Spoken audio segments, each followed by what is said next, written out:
into some of the action there, and of course the fallout from Usyk Fury 2 was that Tyson Fury did again lose to Oleksandr Usyk, and now the decision is to whether Tyson does continue or not. What's the process there with him? What conversations have you had with him as to his want to continue? None. You know, I spoke to him, I think maybe once, maybe twice since the fight. He's with his family, which is where he wants to be, where he should be, enjoying his time with his family. He's been in training, 2 long training camps, very hard and tough training camps, certainly the first one. And whatever he's going to do, if indeed he's going to do, if indeed he does continue boxing, is a decision that he's got to make himself, along with the help from his family. And I certainly would not try and convince him to carry on boxing or tell him to retire. That's a choice he must make.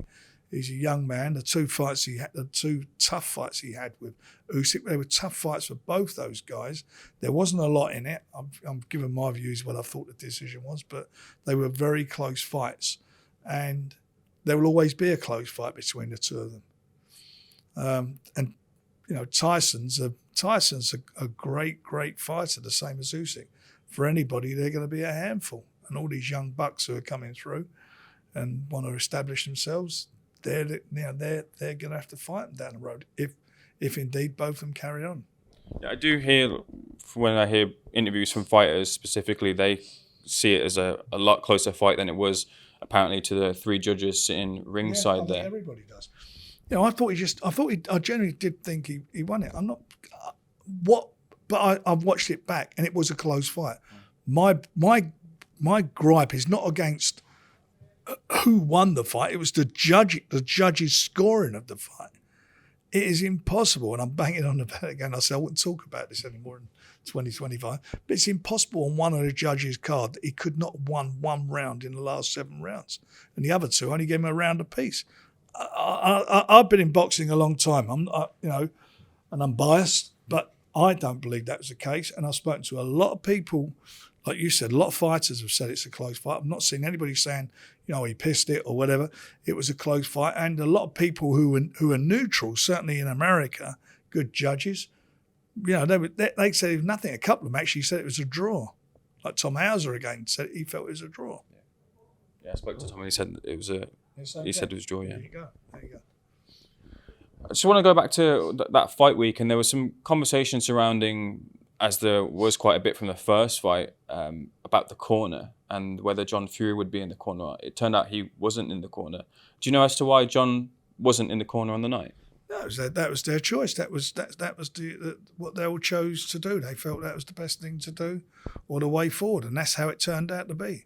It was, you know, for me, it's not controversial. Tyson's a very astute guy. He's not stupid. He knows his boxing. He's got a good boxing brain, and you know that's how it turned out to be. But what everybody's got to understand is his dad. It's his dad. You know, he's close to his father, and his father's close to him, and the father loves him, and he loves his dad. So you know, it is what it is. But the second fight, the team was what it was. The training camp went extremely well, and the result is what it is. I do want to follow the thread through and ask the question. Do you feel like there was anything missing from John Fury not being there? Maybe a bit of imposition drive. Where'd you go? You know, where'd you go with that? You know, everyone said, "Oh, he shouldn't be there." Now, why weren't he there? He should have been. So, you know, at the end of the day, Tyson is a mature heavyweight fighter. He's not some young kid. He's been around the block. He's done it. He's a 2-time world champion. He's overcome some serious demons in his life outside of boxing. He's not a fool, and he done what he had to do. And even with all those trials and tribulations he's had, being bipolar and so forth, some of the things he said people don't like, they've got to take into consideration, when you're bipolar, you just say something that's in your head. You just say what's there. You say it's in your head. But actions speak louder than words. You look at both of those fights. What's the first thing they do after that fight when that bell goes? Yeah. Kiss each other. Giving them a kiss, hugging, talking. That is what those 2 guys are, 2 absolute warriors. And you see them, I know there's mutual respect for each other. I know there's a feeling. I know down the years to come, those 2 are going to be like that. They'll be like that because they shared 2 historical moments in world boxing in the 21st century. And they were brilliant fights. Whoever you support, whoever you like them or you don't like them, whether John Fury is there or he's not there, whatever, they were two great fights, and it took two great fighters to make those fights happen.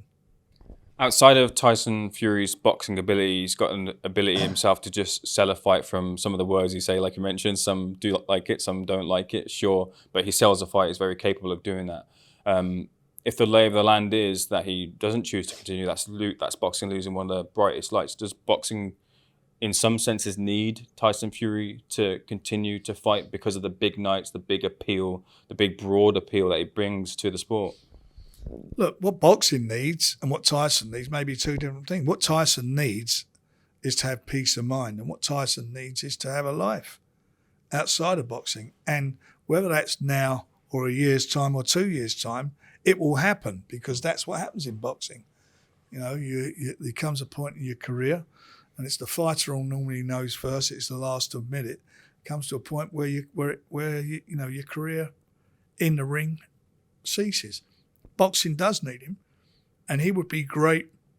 I would work with him. I'd like him to come and work with Queensberry, work with me outside the ring after he finishes, because he can contribute a lot to boxing. He's a smart guy. He's nobody's fool. He's a smart guy. He knows his fights, knows his boxing. And for me, it'd be boxing's loss for him to step away from the sport completely. It's like a semi-promoter, sort of. Yeah. Yeah. I mean, he's in a heartbeat. I've been, when he came back from all these trials and tribulations, we got together, and it was good for both of us. It was good for him, and it was good for me, and it worked and it gelled. And I really, really, really have a lot of time for him, and I have a lot of. I'm very fond of him, and I just want the best for him. And as I say, if he wants to fight on, I'll be there with him. If he wants to retire, I will say, God bless you, go and enjoy your retirement. Whatever he chooses to do. One thing I won't be doing is encouraging him in any way to make either of those decisions. They've got to be his decision. We covered this a little bit in the Q&A, as one of the Seconds Out listeners did ask this, but we've seen the video now of Anthony Joshua. He's mentioned he's over in Nigeria, I believe it is, and he said, look, his mission statement for the year is, I want a belt, but I also want to land that Tyson Fury fight. And that's a fight that has been missed for a number of years, and a fight that would be terrible if boxing fans didn't get that fight, especially over here in the UK. Firstly, does it feel as big as it did before? Would it be fair to say it might not be as big as it once was? I just feel it's a fight that everybody would watch, everyone want to see. It'll just take over because of the natural rivalry over the years. And it's not like one guy's, like 10 years older than the other, and, it's a young guy and an old guy. They're both more or less the same age. So for me, it'd be if it happens, Wembley's sold out if that fight happens. How difficult is it sometimes to just match the right fighters at the right time? We're talking about Fury and AJ getting that fight, and look, obviously sometimes that boat has been missed there, but when you're talking about two big, just to be as blunt as it is, cash cows in the game there, it must be difficult to actually get them to sign pen to paper sometimes. Not really. Sometimes circumstances make them happen on the right time. And also now now it's going to be easier to make a lot of fights because there's the fact that the zone, most of the promoters, most of these fighters will be fighting on the one channel. So it should be easier to make the fights.